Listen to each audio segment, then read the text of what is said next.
Imagine a country in the middle of the ocean, its own flag, its own language, its own queen, thousands of years of culture. Now imagine that this country was destroyed not by tanks, not by nuclear weapons, not even by war. It was destroyed by a fruit.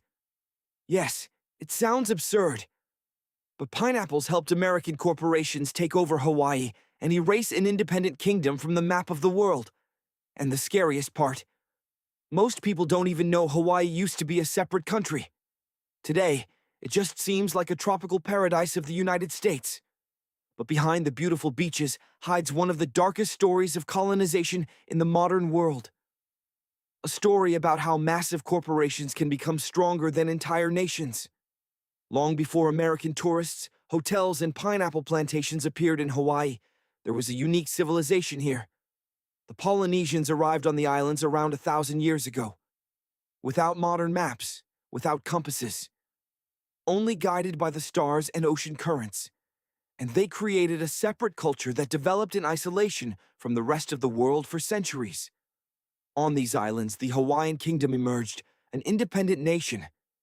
In the 19th century, it was a fully functioning country, with diplomats, an army, a constitution, international treaties, and even its own royal palace. Hawaii was recognized by Great Britain, France, Japan, and even the United States. So this was not some wild territory like movies often portray. It was a real country. But at the same time, America already saw the islands as the perfect colony. Why? Because of their location. Hawaii was a strategic point in the middle of the Pacific Ocean. Whoever controlled Hawaii controlled a huge part of the sea routes. But there was another factor. Money. A lot of money. Most people think the story of Hawaii is about pineapples, but it actually started with sugar. In the 19th century, American businessmen realized Hawaii's climate was perfect for growing sugarcane. Slowly, American companies began buying land, huge amounts of land. Native Hawaiians were losing territories their families had lived on for generations. Meanwhile, the corporations kept getting richer, and this is where the dangerous part begins. When businesses gain too much money, they start controlling politics. American plantation owners pressured Hawaiian kings. They demanded lower taxes, more power, control over the government.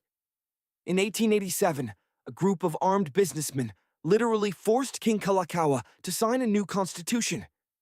People even called it the Bayonet Constitution, because the king signed it under the threat of weapons.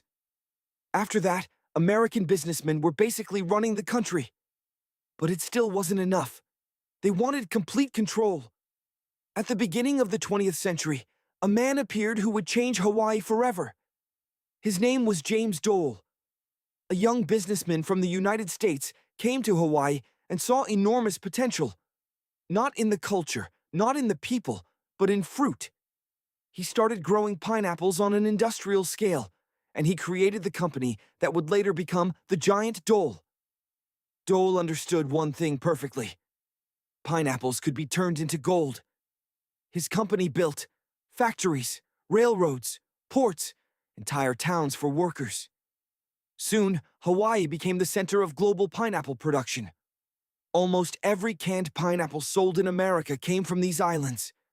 But to make that possible, they needed massive amounts of land and total control over Hawaii. The corporations understood perfectly. As long as Hawaii remained an independent country, there was a risk. What if the Queen changed the laws? What if she gave land back to native Hawaiians? What if she raised taxes? For the corporations, this was unacceptable, so they decided to remove the country itself. In 1891, Queen Liliʻuokalani took the throne, the last queen of Hawaii. She saw how American businessmen were slowly taking over the country, and she tried to return power to native Hawaiians. The queen wanted to limit corporate influence, restore rights to local people, and make Hawaii truly independent again. To the corporations, this became a threat. In 1893, a group of American plantation owners and businessmen organized a coup. And here's the most shocking part. They were helped by the United States military. An American warship arrived in Honolulu. Armed Marines landed on shore, officially to protect American citizens. But in reality, they supported the coup. The Queen was removed from power. The Hawaiian Kingdom ceased to exist. Without a major war, without massive battles, the country was simply taken away. Later, the Queen wrote that she surrendered only to avoid bloodshed. She hoped the United States would recognize the coup as illegal. But that never happened.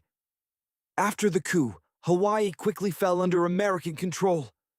In 1898, the islands were officially annexed by the United States, and for corporations, this was perfect. Now, there was no independent government, no queen, no risk of losing land.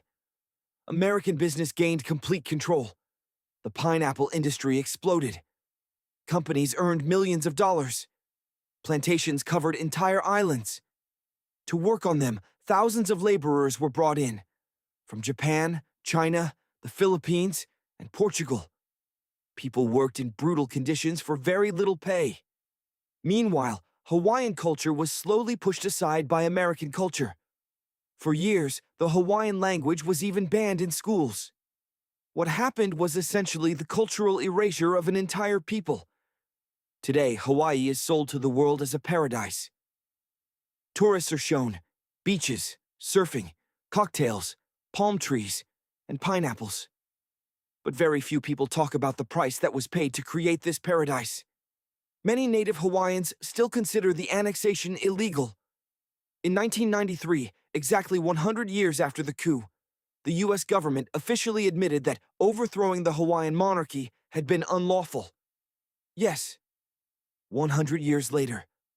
But Hawaii never got its independence back, and the irony is that the symbol of Hawaii became the pineapple itself, the very fruit that helped corporations take over the country. The story of Hawaii is a warning. Countries do not always disappear because of missiles or wars. Sometimes they are consumed by corporations, money, business, and greed. Sometimes all it takes is one successful product. In Hawaii's case, it was the pineapple.